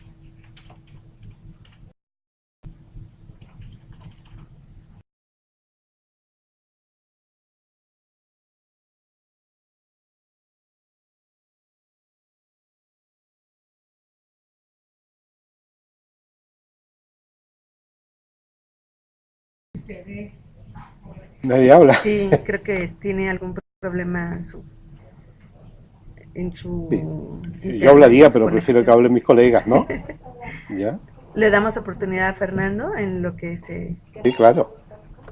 Fernando Fuentes. Sí, disculpa, la pregunta era que me ha pasado antes, como a Carlos estaba despistado. Así es, ¿cómo terminar la brecha entre la formación Bueno, teórica sí. y la práctica? Sí, yo bueno, quiero hacer un par de reflexiones con respecto al perfil del docente que hay en magisterio, es decir, de los profesores que van a impartir la docencia en educación primaria, del perfil de profesores que van a impartir la docencia en secundaria. Hay un perfil que es el de magisterio, que desde que ingresa a la universidad tiene claro que va a ser profesor en una escuela, y el perfil digamos, del profesor de secundaria que cuando ingresa a la universidad no sabe dónde va a trabajar. Digamos que hay un alumbramiento vocacional posterior, que cuando termina ya sus estudios bien de matemáticas, literatura, física, es cuando se plantea la posibilidad de ser profesor y por lo tanto estudia ese complemento de formación que es el máster. Entonces, yo sí que he visto en la práctica que digamos que la implicación vocacional de los maestros en primaria es sin intentar hacer daño ni hacer crítica a nadie, es superior que en los institutos de secundaria, que eso no quita que en secundaria haya muy buenos profesionales. ¿Cómo llevar la práctica a los centros de formación de profesores? Es difícil, ¿no? Igual que se puede replicar en una universidad, por ejemplo, un laboratorio en la universidad, es difícil en una universidad replicar el aula, o sea, unos niños en la universidad para que los estudiantes de magisterio puedan allí hacer su aprendizaje como profesores. Quizás habría que hacer todo lo contrario. La universidad tendría que acercarse a los centros educativos, los profesores de la universidad, sobre todo, tener alguna implicación con los colegios, con los centros educativos, no solo para supervisar la formación de los estudiantes allí, sino que también verían en la práctica la teoría que estudian en la universidad.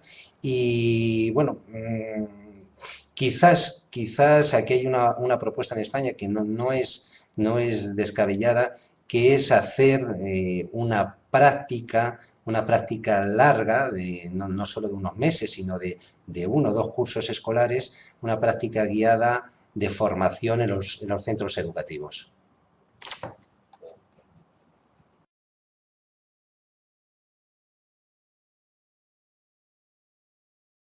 Sí, disculpa, ya he terminado la intervención. Gracias, Fernando. Bueno, vamos casi terminando. Ya recuperamos, Lisbeth, ya estás nuevamente en conexión. Sí, ya estoy en conexión. Muy bien. Otra de las preguntas es ¿cómo podemos hacer estos profesionistas? ¿Cómo los podemos formar con el modelo que actualmente estamos llevando?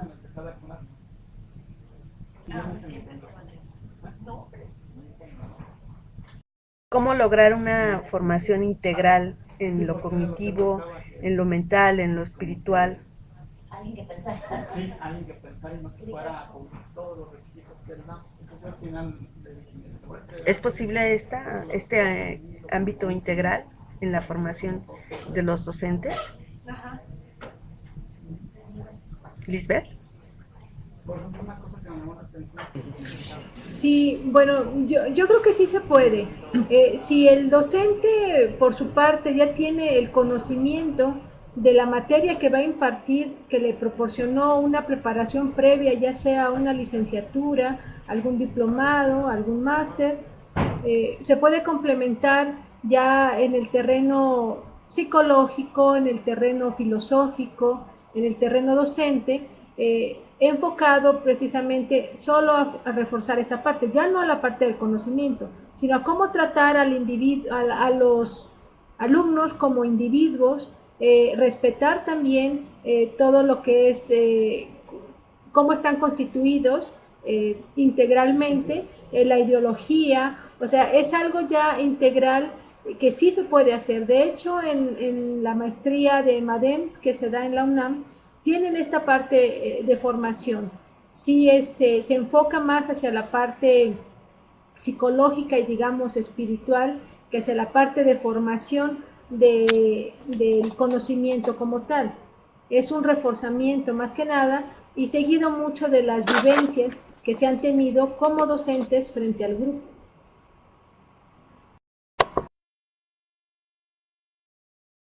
Gracias. Gracias, Lisbeth. Gracias, Lisbeth. Otra pregunta recurrente tiene que ver con el tema de las evaluaciones. Sonia Rivera pregunta, ¿dónde puedo encontrar ejemplos de resultados de las evaluaciones integrales? Quizás Carlos pudiera comentar. Él mencionaba, por ejemplo, el caso de Maturana. En cuanto a la evaluación, nos gustaría que pudieras, Carlos, aportar algo al respecto.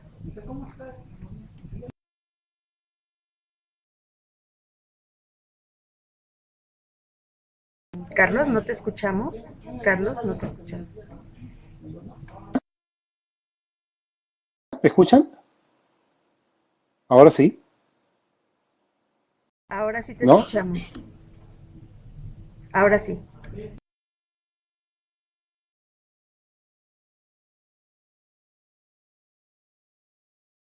Perdón, Carlos, te volvimos a perder.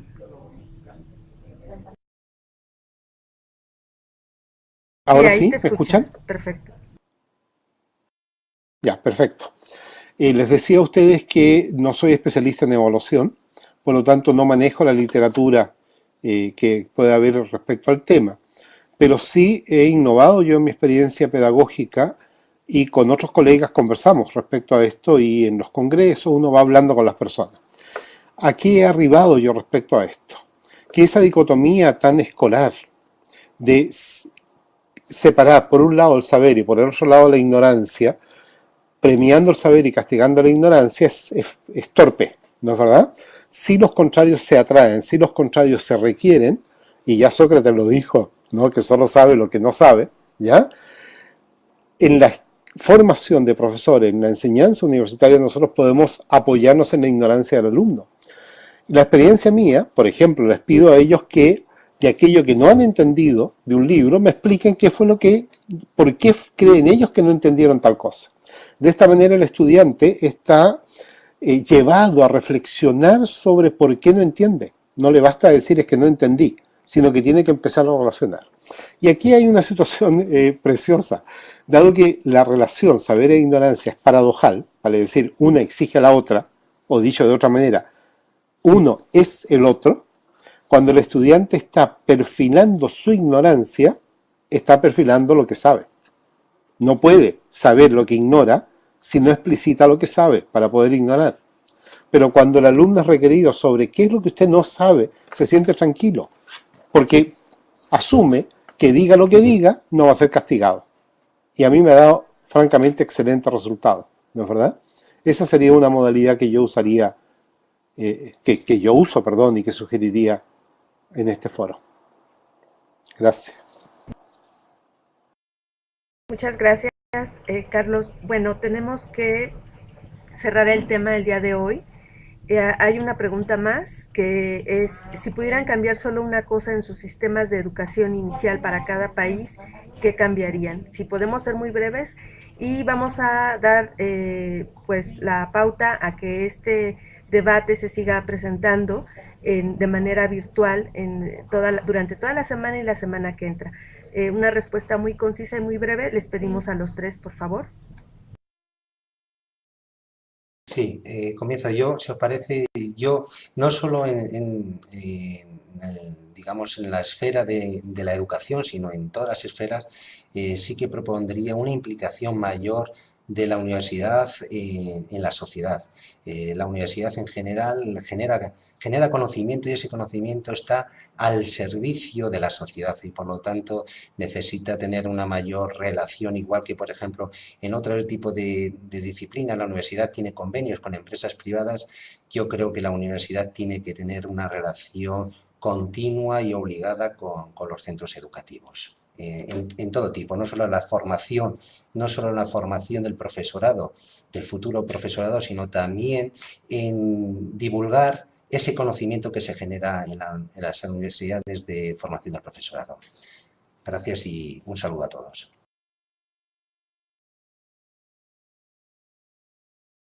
Gracias, Fernando. Sí, Lisbeth, si quieres dar respuesta. algo que se puede cambiar en cuanto a la formación inicial, bueno, algo que va a repercutir en la formación inicial de los alumnos es precisamente la formación de los profesores, el poder motivarlos, el poder crear una conciencia en ellos de que tienen en sus manos el futuro de generaciones y la importancia de su trabajo. Realmente hay profesores que no saben ni por qué van a dar clase.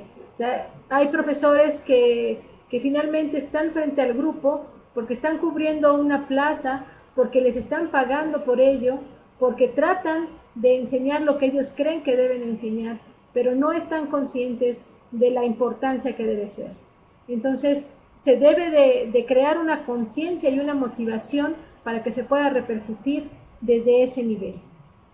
Gracias. Gracias, Lisbeth. Carlos. Yo eliminaría las respuestas, ¿no? Yo creo que la respuesta es el cáncer que corroe y que mata la educación. En la universidad no debieran haber respuestas, debieran haber interrogantes, búsqueda A lo más si gustan ustedes respuestas provisorias, pero no respuesta que el alumno tenga que aprender, aprenderla para repetirla. Tiene que aprenderlas porque él mismo se da cuenta que si no las sabe no puede seguir avanzando. Pero si seguimos hablando respuestas vamos a seguir mal. ¿Ya? Eso sería. Interesante debate el que tuvimos el día de hoy. Agradecemos mucho a Carlos Calvo, Lisbeth Eras, también a Nora Elizabeth Tapia que nos acompañaron, Fernando Fuentes. Es un panorama muy completo y bueno, les invitamos a continuar en el debate a nivel virtual. Gracias a todos y pues nos vemos próximamente. Gracias. Gracias a Dios. Hasta luego. Un gusto. Hasta luego. Igualmente. Para superar esa materia. De tal forma que, por ejemplo, para unos estudios de grado, como tenemos nosotros en magisterio, pues tendría una carga de 60 horas 60 créditos por 4 años, sería de 240 créditos el que lleva la superación del grado de magisterio. Bien, ahora voy a intentar explicar cuál sería, digamos, la capacitación, según los estudios universitarios que se realicen, para impartir docencia en España. Entonces, lo que primero voy a hacer es explicar brevemente cuáles son las distintas etapas del sistema educativo español. Tenemos una primera etapa, que es la educación infantil, que va de 0 a 5 años. Normalmente esta educación se suele dar en escuelas infantiles que solo tienen esa etapa educativa, o puede ser que estén integrados en colegios de primaria, pero que los alumnos solo van a partir de los 3 años, o sea, sería de 3 a 5 años. Bien, tenemos otra etapa, que es educación primaria, que sería de primero a sexto, y que va de 6 a 12 años. Y por último, tendríamos la educación secundaria, que bueno, aquí en primero he puesto de 13 a 16 años, que sería la parte obligatoria, pero realmente la educación secundaria también está integrada por los ciclos formativos, que es la formación profesional, que puede durar de grado medio, que suelen ser de 1 año a 2 años, y luego de grado superior, que suelen ser en torno a 2 años. Y también habría que incluir dentro de esta educación superior, educación secundaria, habría que incluir el bachillerato, que son otros 2 años académicos.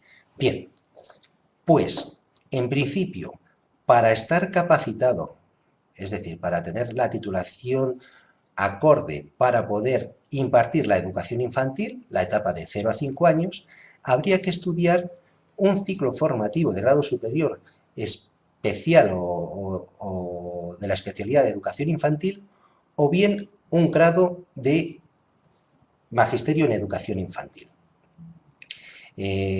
Para que se hagan ustedes una idea, el ciclo formativo requiere tener el bachillerato y después cursar estos. En España fuera totalmente válida y homologable en el resto de los países europeos firmantes de este Tratado de Bolonia. Para ello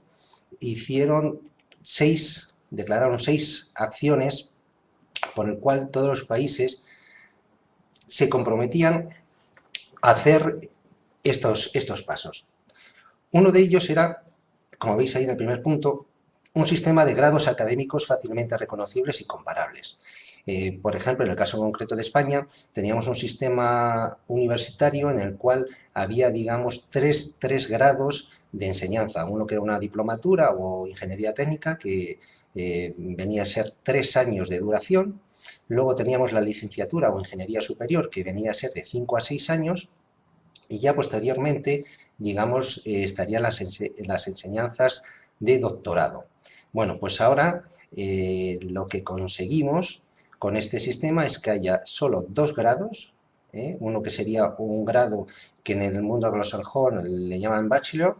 Entonces unificaríamos aquí en España todas las carreras que teníamos de diplomatura, entre ellas, por ejemplo, los estudios de magisterio, con las licenciaturas, que en nuestro caso español, pues por ejemplo cualquier licenciado en física, matemáticas o lenguas son los que tendrían la posibilidad de impartir docencia en secundaria. Bueno, pues todo eso cambia y en España tenemos un solo grado de una duración de 4 años para todos los estudios. Bien, ¿qué más tenemos? Hay otro sistema que viene ahí que es muy interesante, yo creo que es una gran innovación y una gran aportación que da la integración en Europa, que es un sistema de acumulación y transferencia de créditos. ¿Eso qué significa?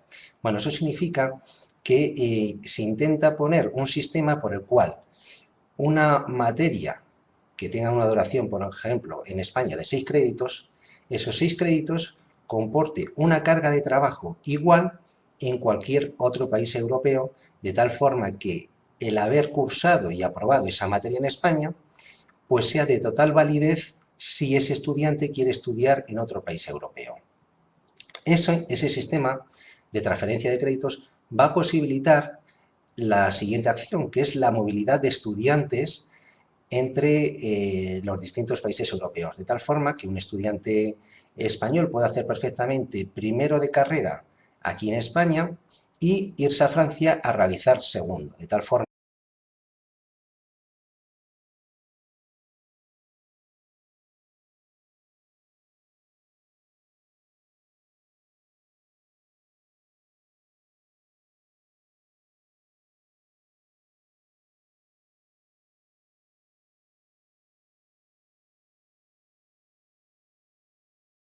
Muy buenos días, vamos a comenzar el día de hoy en este primer foro virtual que tenemos con nuestro tema de formación inicial.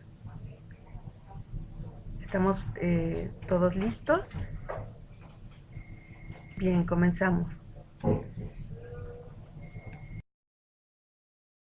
Para empezar, vamos a presentar a nuestro primer ponente, que es Fernando Fuentes.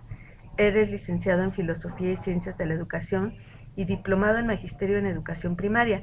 En la actualidad se encuentra como jefe de Servicio de Apoyo Informático en el CINIE, Centro Nacional de Investigación de Innovación e Investigación Educativa del Ministerio de Educación, y es profesor del Departamento de Teoría y Didáctica Educativa de la Facultad de Formación del Profesorado de la Universidad Autónoma de Madrid. Después nos acompaña también de México Lisbeth Heras, de la Universidad Nacional Autónoma de México. Ella también está en la Dirección General de Cómputo y de Tecnologías de la Información y la Comunicación.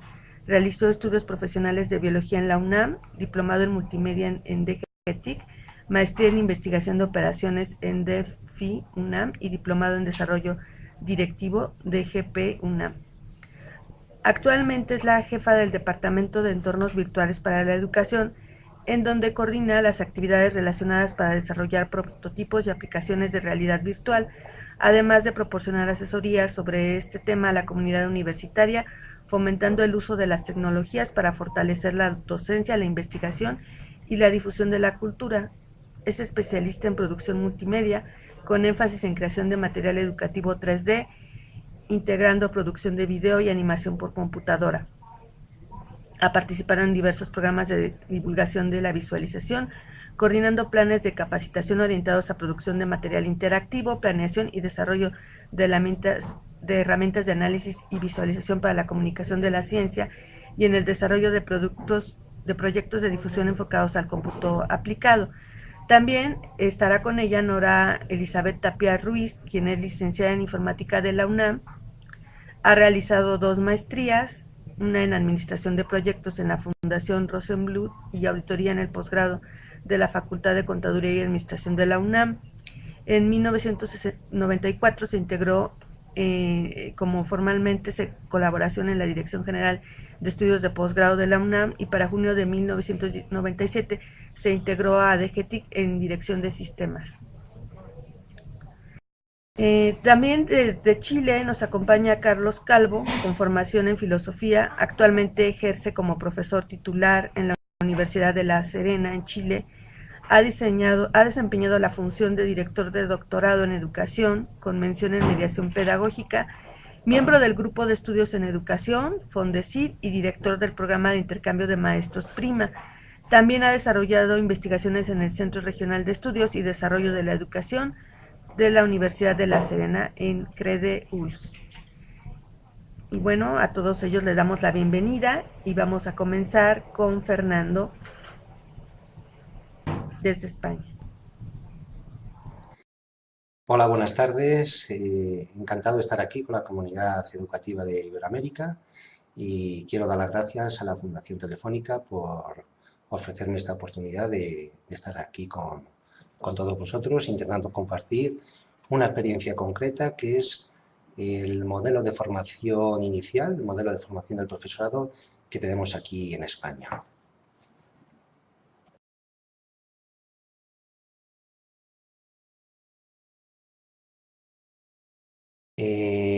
Comienzo situando un poco cuál es el contexto de España en estos momentos. Nosotros nos encontramos ahora mismo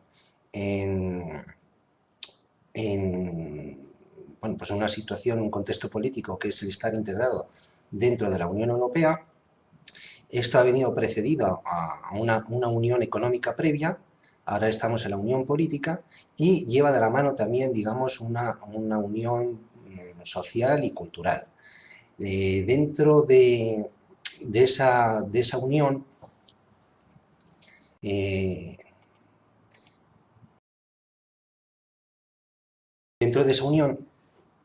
pues conlleva una integración del sistema educativo universitario.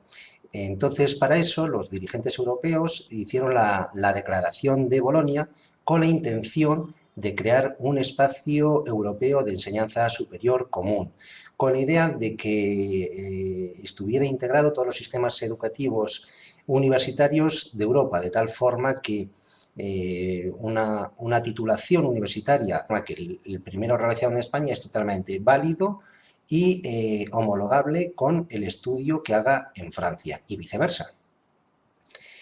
Igualmente, esta proposición se hace igualmente extensible para docentes e investigadores del mundo universitario.